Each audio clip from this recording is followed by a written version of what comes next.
Hi, and welcome to our live event to answer your questions about personal finances. My name is Cara Watkins, and I'm the campaign manager for Funding Our Future, a coalition of over 50 organizations across the nonprofit, academic, trade association, and corporate sectors, all unified in our goal to make retirement security a reality for all Americans. We're excited to partner with Hill Staff Associations today to bring to you two experts to answer your questions about spending, saving, and investing for both the short and the long term. At any point during this program, you can submit a question for the panelists to answer live. To submit a question, simply type it into the YouTube comments or tweet using the hashtag BPCLive.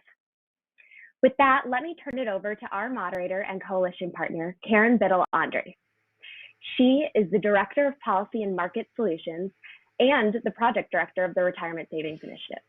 Before that, she spent over 10 years at the Financial Health Network, building out the long-term savings and retirement practice. Karen began her career in the retirement industry as a bilingual 401k plan educator. Karen, take it away. Thanks, Cara.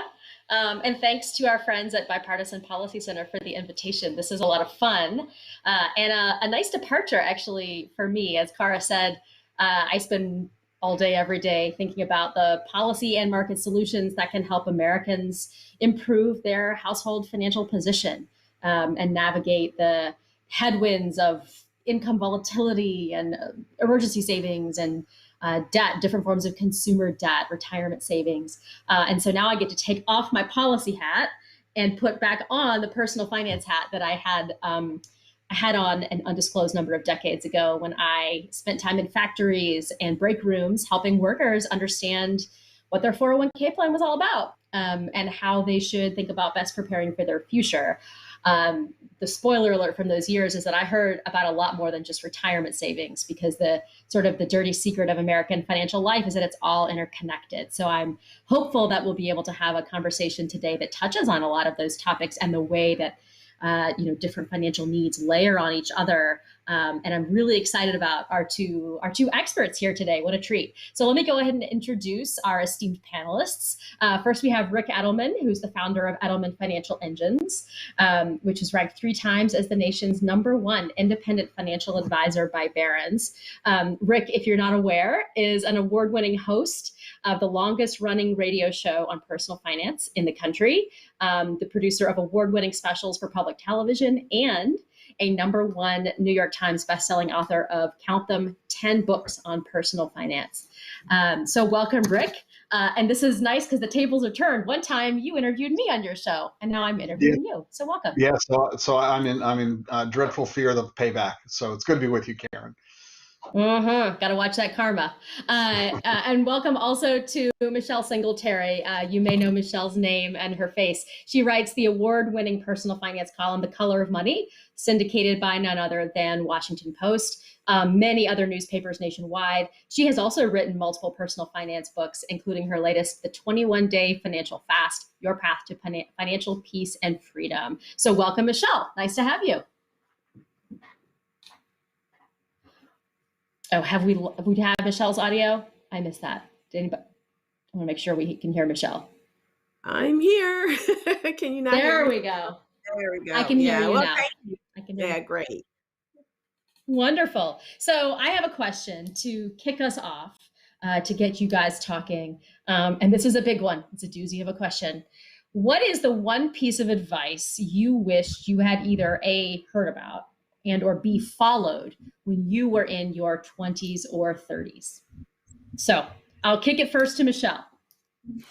Well, that was just 9 years ago. So actually, it's recent memory for you. Recent memories. So I think the thing that I regret the most is that when 401ks were first introduced, I was a new reporter at the Baltimore paper. And I listened to a colleague who was sitting next to me, who was just a couple years from retirement. And he was like, oh, don't do stocks. Oh, don't. You need just safety bonds. And, that was appropriate perhaps for him, but not for me. And he just really made me afraid of equities. And so I spent way too many years, I'm embarrassed to say, almost 100% in bonds.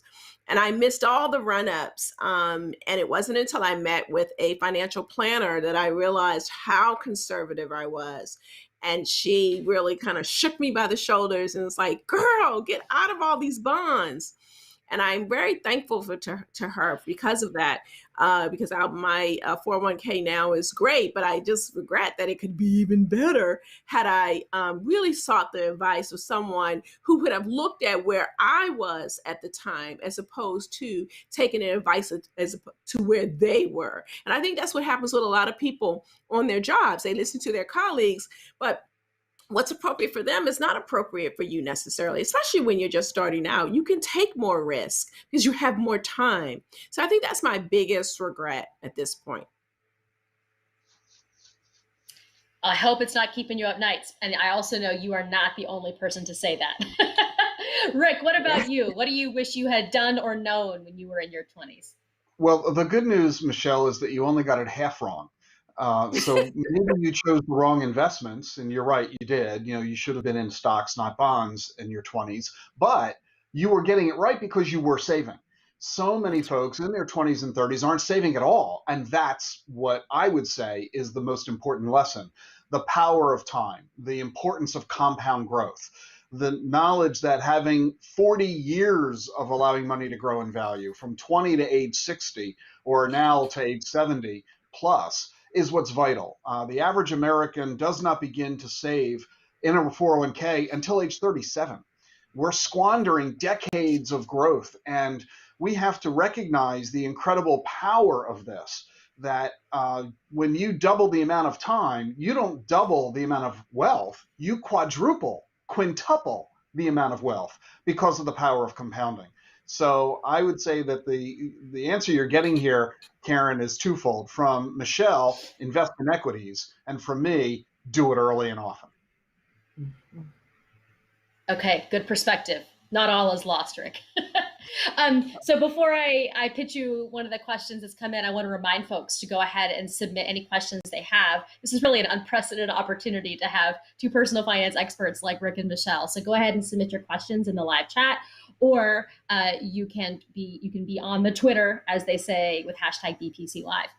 So here's a question that's come in. In setting financial goals for myself, I have been told that a good first step is aiming to have a retirement savings equal to my salary when I turn 30. Is that good advice? And what other milestones or goals should I set after that? So a little bit of like, okay, cool, I'm going to be saving, but how much should I be aiming for? Any good rules of thumb here? And Rick, I'll go to you first. I've never heard that particular rule of thumb. It strikes me as a little nonsensical. I don't know what the big deal about 30 is. Everybody's got a different circumstance at 30. Some are married, some have kids, some have houses, some are building businesses, some are. I just don't get that particular point. I do agree, however, with the fundamental premise that the real goal is to invest with goals in mind. That's the key. Too many people are investing simply because they're trying to get rich quick. I've never met anybody buy an investment that they didn't think was going to rise. That's the only reason we buy them. So that's the wrong approach. Don't invest because you're trying to make money. Obviously, that's the point. What's the goal? When is the goal going to be achieved? So are you trying to buy a house in 3 years? Are you trying to save for college in 20 years for a child? Are you trying to save for your retirement in 40 years? Set the goal for your circumstances. Forget about the rule of thumb. Once you have the goal in mind, the deadline, the cost, now you can do some easy calculations. Well, easy enough for Michelle and me. If you don't know how to do this, you hire a financial advisor to do it for you. But we do the calculations to say, based on the time, the goal, the cost, and the deadline, we're able to tell you how much you need to be saving on a monthly basis now to achieve that goal. That is going to be much more likely to give you the outcome that you want. Yeah. Yeah. Michelle, any thoughts on this question on good Well, benchmarks? well, first of all, you all know that Rick and I are really close friends, and we've known each other for a very long time, and I just respect him. And there's only one area where we disagree. But, Michelle, I'm right on that, and you're wrong. So, You're wrong, Rick. There's only one area where we disagree, and really, it's not really even a big disagreement. It's just about philosophy. But Rick is absolutely right. What people, and I get it, people want some sort of shortcut benchmark, something to inspire them. But that benchmark is not going to inspire you. And that's what really Rick is saying. If you're saying I have to have X amount by 30, well, what happens when your friends want to take a vacation to Jamaica? You're not going to go, I got to have 20,000 by 30. You're going to just go to Jamaica when you really shouldn't. And so what I did with my husband and myself is that when we got married, we set goals. Exactly what Rick said. We wanted to retire with enough money that we wouldn't have to worry about it. We knew that we wanted to have children. So we said we want to start saving for their college education so they would have no debt the moment that they're born, I wouldn't say the moment, because when my daughter was 4, they introduced 529 plans. It was at that point that we started investing for her. But from the time that they were wee little people. And so that's how I stay on track. Okay, what do I want to do? And then how am I going to get there? Just as Rick said, and then how much money do I have to put aside to do that? And that is exactly what we're teaching our children. I have a 26-year-old who's living with me. Yes, we begged her to live with us because she's a therapist. She's starting out. She's not making a lot of money, and so we like stay home, save all your money. And so then we don't introduce them to debt. And so she says, "Well, mommy, when I'm 30, I want a car." And so rather than just that being out there in the ether, we said, "Okay, how are you going to achieve that goal?" And so now she's going to save a set aside of money every month so that by the time she wants a car in 4 years, she can pay cash for that car. See, she stated a goal. We figured out how much she needed to do, and she's going to reach it. And that's how you stay on track. We say this all the time, and people are like, "Oh, yeah, set a goal." Except you're not going to get there if you don't take that step. And that's how you say no to all the things that are going to be coming at you that will get you off track. Once you have that crystal clear goal, it's easier to save and do the things that you want to do. I love that, Michelle. And the research really backs that up. Behavioral science has shown over and over that by naming a goal, and a lot of like the new platforms for saving and investing, micro investing, et cetera, give you that ability to name the account. Like, this is my Jamaica fund. Love it. Right. This is my down payment fund. And that really makes the money stickier, right? And helps build that habit. I want to pivot to debt because we have a couple of questions about debt. And because what you said, Michelle, was really an acknowledgement that when you're in your 20s, retirement savings is not, probably by a long shot, the thing that's most pressing for you. So I actually got a question about debt when it comes to credit cards. So if someone has more than 2 or 3 credit cards, is it better for their credit score to close the account completely for one or more of them, or just keep them at a low or zero balance? And just zooming out, another question about what good tips for improving credit scores generally. Who wants to take that one first? All right, I'll take it first. So, how do I start? Well, first of all, if you have any balance on any of those cards, you're in trouble already. So you need to put them away, freeze them, cut them up, whatever. You don't have to cancel it. So if you're not paying out that balance every single month, you shouldn't be using any of those 3 cards. So let's just say you don't have a balance. You can close them, keep them, it doesn't matter. Unless you have an annual fee and you're not really using the card. Here's the key. If you have debt on any of the cards, you don't want to close any of the accounts. If you don't have debt on any of the cards, you can cancel 1 or 2 of them and keep 1.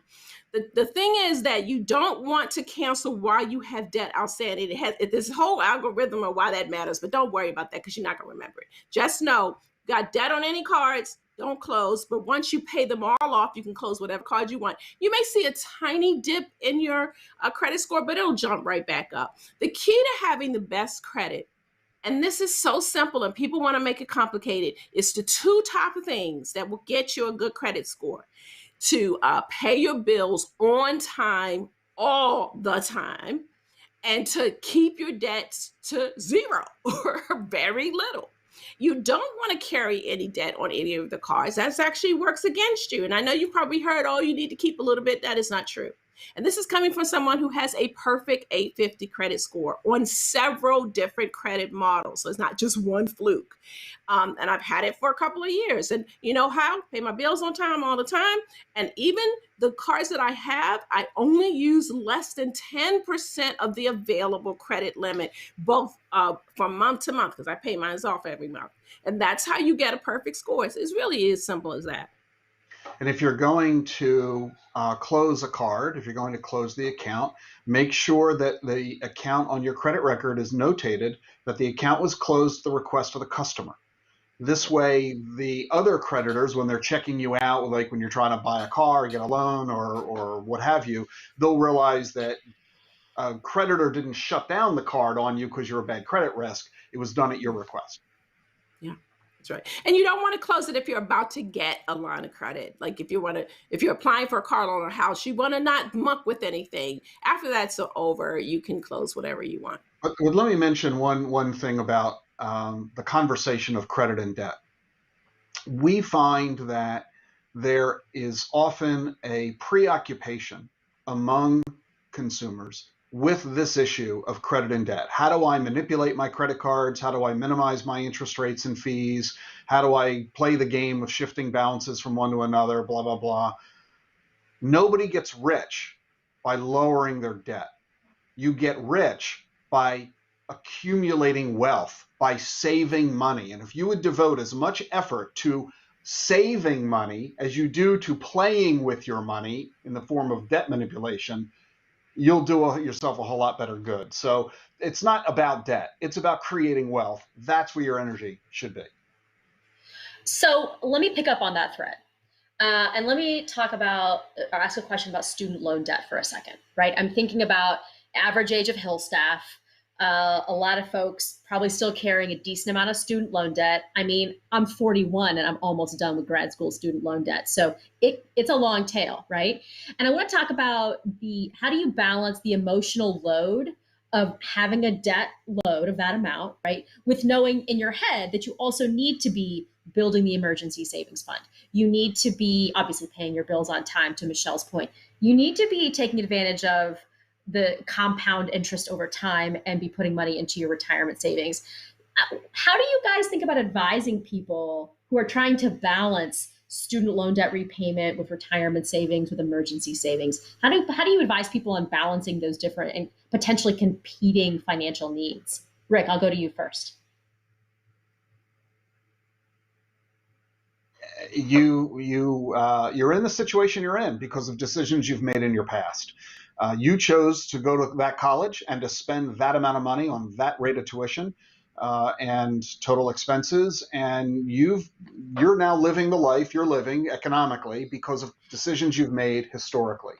So let's not lament the dilemma that you're in. Let's not regret it. Let's not wish we had do-overs, because none of that is valid or of any useful effort mentally. Let's just acknowledge here's where we are and here's what we need to deal with. And as a result of that, what I often discover is that many people are living lifestyles they simply cannot afford. You're trying to live a lifestyle that exceeds your capabilities because of the commitments you made years ago. The path you chose with your career, resulting with your income, the cost of that education, and other circumstances, which may be family obligations, maybe health issues that interfered with your ability to save money, debts you incurred that were beyond your ability to control, the car breaking down, or medical issues of you or a spouse or family member. It is what it is. And you've got to acknowledge that and recognize that we cannot live beyond our means. And although we might feel that we're not, quite frankly, I think Michelle and I would be able to demonstrate pretty easily with a half-hour's examination of your checkbook and walking around your home, we would be able to demonstrate, you know what, you're probably living beyond your means. I get it. I know why you want to, and I know why you're compelled to because of the media influence of advertisers and society's, buy now, splurge, live for today mantra. But the bottom line is you need to get a grip on your resources, your circumstances, and what truly matters in life, and make sure that you're adopting your lifestyle accordingly for as long as necessary to get you to where you really want to go. Because when someone says to me, I'm struggling saving for college, my answer is often, tell your child that they can't go to college because you're subscribing to HBO. You just have to make choices and decisions based on your circumstances. And like I said, I don't think people are going to like what I just said. They are not. Well, I guess I'm sorry. And Michelle, I'll pitch this specific question to you. I mean, what I often hear is that people are like, well, I want to really focus on paying off all my student loan debt first because having debt feels bad. And once I do that, then I will pivot to really thinking about emergency savings or retirement savings. Yeah, I see Rick shaking his head. It's not, it cannot be an either or situation. It has to be both. Because if you only focus on paying off the debt and you don't save, if something happens, life happens, you will then increase your debt load. So people want to have that either or situation because, as Rick said, they figure I've only got this amount of money, but you actually have more money than you think you do. I do think, depending on the type of job you have, if you have a job where you're not quite sure about the security, then you have to have a little extra cushion. But if your job is fairly secure, you're not going to get fired tomorrow or next month. You save a little bit of cushion and then you stop and then you attack the debt. So normally you'd hear people say you have to have 3 to 6 months living expenses. If you've got a ton of debt, that's a lot of money just sitting in an account. If you've got job security, as much as any job security is these days. So I don't want you to have $6,000 in the bank and you've got $10,000 credit card debt.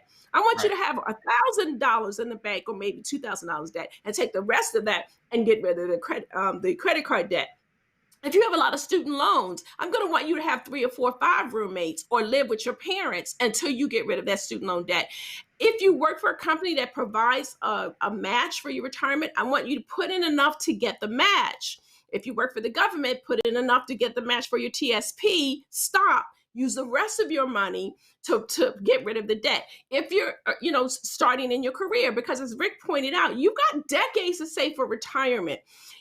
Because there's so much going on, you're going to put a little bit here, you're going to get no progress. So I want you to focus the majority in your early 20s to get rid of all that student loan debt and then massively throw money at your retirement, boosting if you're in the TSP at that point. So you got to do both. Get a little bit of savings, stop, then put the rest of your money toward your debt. Now to Rick's point, because you need to hear us on this, because he talked about it he said it like a season.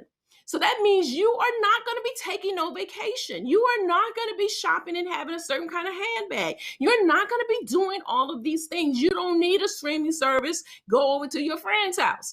If you want to have financial security, and you don't want to hear this because you work so hard. I work so hard. I don't care that you work so hard. I want to make sure that you have financial security. That means making good choices and having a good system for decision making. We often, and hardly in any of these forums, that we talk about how do you make good decisions, because that's the key to wealth as well. So when you're trying to decide, do I buy a car? Do I get a house? Even do I get married? You need to have a decision tree that will walk you step by step so that you take the emotion out of making a decision and you use the facts, not your feelings. Lots of parents send their kids to college based on feelings rather than facts. We had a certain amount of money saved for our kids, and that's all that we had. We weren't going to allow them to have debt, and we didn't want to have debt. So people was like, well, Michelle, what if your kid got into Harvard? I don't have Harvard money. I have University of Maryland, College Park money, and that's where my kids are going to go. If they got into Harvard, they wouldn't go because we wouldn't get enough money because we make pretty good money. So we'd have to be on the hook for $50,000, $60,000, $70,000 a year. I don't have that kind of money, and neither do they. So we said you couldn't go. You can't go. You go where we have the money for. That's decision making. So decision making and also delayed gratification. But y'all don't want to hear that. So what it comes down to really is that you need to recognize that it might feel good to get rid of your debts, do everything you can to pay off your student loans. It'll feel good, but it isn't good for you, because the amount of time you're going to spend to get rid of those debts is years, even decades, that you're not saving. Remember what we said earlier about the need to save early to let compound growth work for you. So if you've got high interest credit card debt, absolutely get rid of those, as Michelle had said. But if you have low cost debt, and this is where Michelle and I's heads explode with each other about mortgages because it's a low cost debt, make the monthly payment. Don't be in a hurry to pay it off. And student loans are the same thing. The interest rate isn't all that low, but it's better than a 20% credit card. Make the monthly payment. Make sure you're saving while you're paying off your debt. This is why it's so vital that you join the thrift savings plan available to you as a federal employee, and that you need to be participating to that plan to the maximum you're allowed to do so, because you've got to start saving for your retirement now. You can pay for college throughout your working career. You can pay for your house while you're living in it. You can pay for your car while you're driving it. You cannot pay for retirement in retirement. You must pre-fund retirement, and that means starting now to save for it. Oh, we lost your audio, Karen. Full question. Oh, there you are. Am I back now? Okay. Yeah. So it's a great segue because we have a number of questions coming in about the TSP. So I'm just going to serve up the softball first. Are we leaving money on the table if we don't do the maximum match on TSP and other similar retirement accounts? But I'm going to pair it actually with another one, which is, I saw one about, should I do the TSP and a Roth IRA? Like how should I be thinking about pairing these? Rick, I'll go to you first. So yes, the first thing you've got to do is join the thrift savings plan and participate in it to the maximum you're allowed. It's the best first place to save. It is the cheapest retirement plan in the country. Everybody outside of the government is jealous that you have the TSP. So take full advantage of that and get the government match. That's literally free money. You're doubling your money even before it gets invested. There's nothing better, nothing like it. You've got to join it to the max. My advice is 40-40-20 CSI. That's basically how most folks under the age of 50 ought to be investing. Those, of the choices you have in the plan, that's the allocation: 40%, 40%, 20% CSI. 40-40-20 CSI. Next, I don't care if you then take money and put it into the Roth IRA. Knock yourself out. I don't care. What matters is not which retirement account you're using. What matters is how much money you're putting into it and which type of investments are you choosing for it. So if you have the ability to save for retirement beyond the thrift plan, sure, go do an IRA. Whether it's deductible or Roth, I don't really care. Just keep saving. I've been doing this for 36 years now, is when I started our firm. We're now managing $270 billion. We're the biggest financial planning firm in the country, of over 1.3 million clients nationwide. I've counseled untold numbers of people. I can tell you this as a guaranteed fact. I have never encountered a client who was mad at me because they ended up saving too much money. No matter how much you're saving, save more. Michelle, anything to add to that question about should I be maxing out my TSP and getting the match? So this is where Rick and I sort of diverge a little bit, and I sort of defer to behavioral economics on this. We are actually in violent agreement with some areas of where we disagree, where I think that having that drag of the student loans and having people, and here's why I say that, Rick, is that what happens is a lot of people end up putting that debt on forbearance. And so then it just adds up. And so because they don't think that they can do it, or they do income-based repayment plan, and now they've got this debt for 25 years, and it just psychologically impairs their ability to make better decisions, in my opinion, and working with people, looking at their budgets, just like Rick does. And so I want you to take 3 or 4 or 5 years to just massively throw all the money at that debt to get rid of it. So that's 4 or 5 years. And if you're a young adult living at home or with more roommates and changing your habits, and then just knock it out. And then your full attention for the rest of your career is retirement, and aiming to save. What Rick says, when we say there's 2 maxes what we're talking about, the max in terms of the max you can get for your company or government match And then the maximum that you can put in per year for your retirement, which is what, 19,500 now? That's a lot of money. But if you do what we're asking you to do by your early 40s, really, you will be able to put in that 19,000 or 500 if you make better decisions on the rest of your life. Smaller house, a used car, sending your kids to state school, taking a vacation maybe every other year. Those kinds of things will free up that money to allow you to max out, and you will then have all that money you need for retirement. It's exactly what my husband and I did. We didn't have any student loan debt personally or for our children, so we could reach that goal a lot quicker than a lot of other people. But it is possible to be a TSP millionaire or 401k millionaire if you follow the advice that we are giving you, making better decisions and living below your means.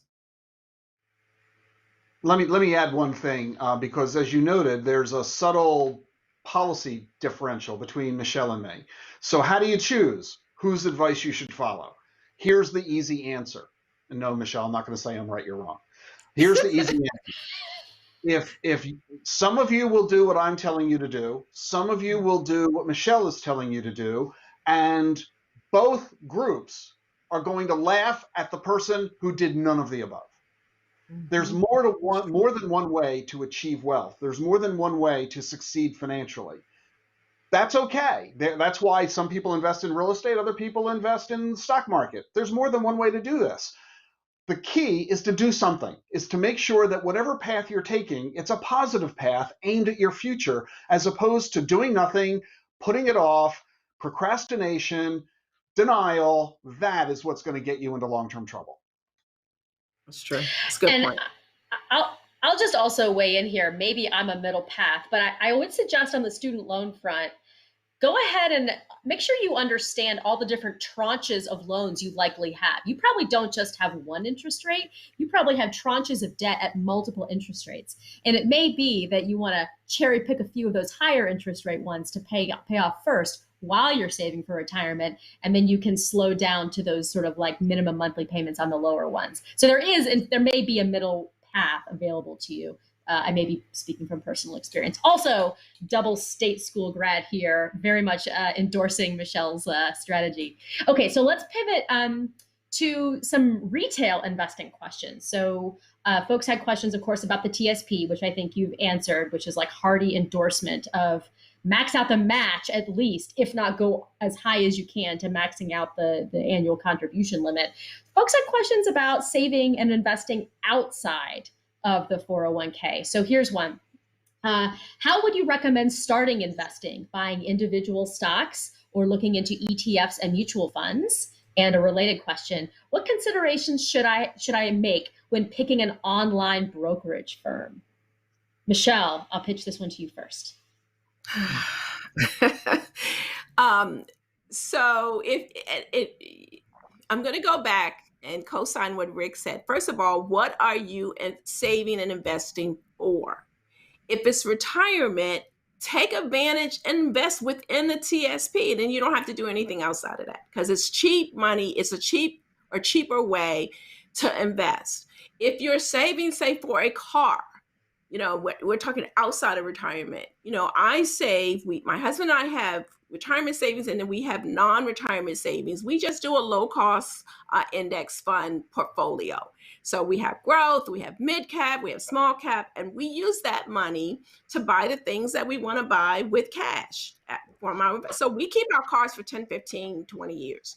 So when my husband wanted a car last year, we pulled it out of our non-retirement investing that had been growing for 10 or 15 years in a portfolio that was low-cost index funds with a variety of different types of investments.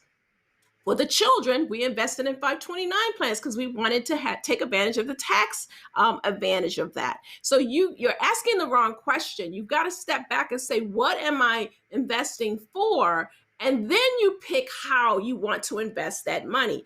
And most people, when they ask that question, are mostly just talking about retirement. And so if you work for the government, and I guess this forum is mostly, Hill staff, so it's going to be probably TSP, then just put all your money in the TSP. It's cheap. You'll get the same thing you're going to get outside of that. Now, if you want to do non-retirement money, that's when you will say, Do I do online broker? Do I do, put my money with someone who's going to manage it? Again, look at your skill level. If you really are kind of not sure what you want to do, then I recommend you hire a fee only or a financial planner, or have someone who can build a portfolio for you. Maybe you'll be pay a little bit more, but if you don't know what you're going to do, you're going to end up costing yourself money anyway. We hired planners who created plans for us, and then we followed the plans. We didn't have to have our money under management every year, because once we set a plan, we set it and forget it. We didn't need that. But we do pay for advice along the way. We just had a big meeting with the financial planner to look over everything and make sure we were on track, just to make sure that we knew what we were doing. So I think you're asking the wrong question. What do I need to invest for? And then you decide how you want to invest that money. So I will echo Michelle's comments, and let me add that the questions are really twofold. One, which Michelle tackled, is what's the purpose of investing? Once you've identified that, as she laid out very nicely, the next question is, where should you be investing? What investment vehicle should you do? If you're going to invest in stocks, should you invest in individual stocks or in stock funds? Just to give you my bias, we manage, as I said, $270 billion in assets. All of it is in ETFs and mutual funds. We do not recommend individual stocks for our clients. And it's simply a matter of risk. It's not cost. Both can be done very cheaply these days. The issue is risk. The more stocks you buy, the lower your risks. If you invest in one stock, that's like buying one lottery ticket. Who knows what's going to happen? But if you invest in 1,000 stocks, the likelihood of all 1,000 of them going broke is not nearly as high as one of them going broke. So we give our clients diversified portfolios filled with ETFs and mutual funds, where they'll own thousands of stocks from all over the world, not just the United States. Small companies, middle size, large companies, growth and value, US and foreign, emerging markets, broad diversification. Let's put it to you this way. About 100 years ago, 1920, there were 200 automobile manufacturers in the United States. Today, there are 3. Would you have been able to predict back in 1920 which car companies were going to succeed? If you came out of World War II as a pilot and you wanted to go into civil aviation, you would have gone to the 2 largest airlines in the world, Pan Am and Eastern. Both of those companies are gone, but the airline industry is bigger than ever. It's better to be, as Warren Buffett said, approximately right rather than precisely wrong. So rather than trying to pick the stocks, pick broadly the themes. Say, I'm not going to try to pick the computer stock. I'm going to invest in the whole computer industry. I'm going to invest in the automotive industry, not a specific car company, and so on. That's why we're very big fans of exchange-traded funds, ETFs, and mutual funds, because they're very low cost, they're very easy to manage, they're very convenient, and they're broadly diversified. And as Michelle said, a passive approach, an index approach. It's not only cheaper, they have a better performance record than actively managed funds. That's where a fund manager is trying to pick the stocks. Well, history tells us nobody's good at predicting the future. So just buy them all, call it a day. And to Michelle's point on the TSP, you're not going to get cheaper fees and expenses than in your employer-sponsored retirement plan, because they have bulk purchasing power, right? So it seems all roads lead back to invest in the TSP as much money as you can. I want to close us out with a couple of questions about emergency savings, right? The pandemic has shown a lot of things to us. One of them has been how important it has been for so many millions of Americans to have a fund, to have a backstop, right? They can rely on in the case of, income loss, unfortunately, for millions of people, but also just unexpected expenses. What kind of advice do the two of you give to folks about how much they should have in emergency savings? Where should they put it? How should they think about using it? Michelle, I'll ask you this question first. What do you advise on emergency savings? So I'm going to assume we're talking about people who have the money to do it. I'd have a whole nother conversation and how others can do that. So since the forum and the participants are people who are making fairly, okay money, if not better. So I would recommend to start, this is the goal, 3 to 6 months living expenses. And when I say by that is how much does it cost to run your household on a monthly basis? And then you want to put that money aside. Now, many people will only do like their rent or mortgage, car payment, maybe food and a couple other things, and that's it. But we know studies show that when people have a disruption in their income, they don't right away cut everything out. Right? You still try to limp along.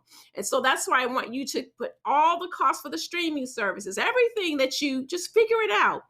And 3 to 6 months is a lot of money. So you just start with a month, start with a half a month, especially if you have debt. Remember, we talked about that. If you got about a debt, I don't want you to have a whole bunch of money in a savings account, but let's say you don't. Clean slate. If you are a highly compensated individual, I'd recommend you have 12 months, because when the last great recession happened, people who made a significant amount of money, it took them anywhere from 18 months to 24 months to find a job at that same salary level. They could find a job, but not at that same level. So if you have not reduced your living expenses, because you're not probably going to sell your house, you still got that same mortgage, you still got that same rent payment. So you want to have that put aside. Where do you put it? Just a simple, you put it in a savings account. It's not going to earn anything, but that's not that money's job. That money's job is not to grow. It's to be there when you need it. So I don't care where you put it. I mean, people are like, what, I should go online? It's like, just put it somewhere that is safe, FDIC. It's going to be a safe bank. It's going to sit there. It's its job to just sit there. The rest of the money, you want to ask the questions where to invest and things like that. So I have two types of savings accounts. I have an emergency fund. That's if I lose my job, if my husband lost his job, if my husband runs off with some home wrecking hussy. That's the emergency fund. He not going to do that because he ain't crazy. And then I have what I call a life happens fund. So because lots of people don't have an emergency fund, because they use the emergency fund as a slush fund. Money slushes in, money slushes out. It's not there when they need it. So the life happens fund is money is going to come in and out, in and out, in and out. Your car breaks down. If you've got kids, they're going to break your dishwasher. That's where you pull money for those type of things. That way you can leave that dire fund alone. And what you have in the life happens fund, anywhere from $500 to $1,000 to $2,000. If you've got an old car, you want to err on the side of having maybe, $2,000 or $3,000, because every time your car breaks, it's $1,200. And when the money comes out, you then build it back up as you go along. So I'm a pot person, not, that pot, the other kind of pot. I like to have my money in different pots, which is what we talked about. I have pots with goals. My emergency money, the post gets crazy and fires me, I got that. Life happens, my kid breaks something, I got that. Retirement, I got that pot. Kids college fund, I got that pot. Vacation money, I got that pot. And that keeps me focused on making sure that I get the things that I want and the things that I need. Well, now you know why I love Michelle so much. I'm going to turn something she said upside down, not because she said it wrong, but because I want to make sure you don't get the wrong impression. When Michelle said, I don't care where you put the cash reserves, the rainy day money, she does care, but she didn't say it, so I will. What we care about, Michelle and I both, is that you are not chasing yield. Yeah. A rainy day fund has to be safe and available. Mm-hmm. That's the purpose of it, because you never know when that crisis is going to hit. You don't know when the car is going to break down or the dishwasher will explode because of something stupid your kid did. You need the money available at any given moment. And that means, as she said, FDIC protection or a money market that has treasuries in it. You need to make sure that the account is super safe, super available. What you're not going to get as a result is any kind of a return. Interest rates, as we know these days, are 0 point nothing. The lack of interest is the price you pay for the safety and availability of the money. That means you might be tempted to say, oh my goodness, thousands of dollars not earning any interest? Let me go to some other kind of account where they're promising I might earn 3 or 4 or 5%. If you chase the yield, you're taking a much bigger risk and you might end up getting a nasty shock. That money might not be there at the moment you need it. So please do not chase yield. Put the money into a super safe bank account, checking account, savings account, CD, US Treasury money market. Leave it alone, even though it's earning 0 point nothing. So I think the two big takeaways from today, if I can summarize, are invest money in your TSP as much as you possibly can. And the second one is don't put your emergency fund in GameStop. These are our two takeaways for the day. So I want to go ahead and thank our panelists, Michelle and Rick, for such a terrific discussion. What a treat to get to hear these nuggets of wisdom from you. This is the first event in the BPC series around personal finance for Hill staffers. And the next videos, I think, are going to go deep, if I'm not mistaken, Cara, deep into the TSP, deeper into student loans and building credit, and also general investing and financial education. And I know that a recording of today's conversation will be available on Funding Our Future's website. And if you're interested in learning any more about this work, go to fundingourfuture.us. Thank you so much for joining us. And thanks again to Rick and Michelle. Thank you.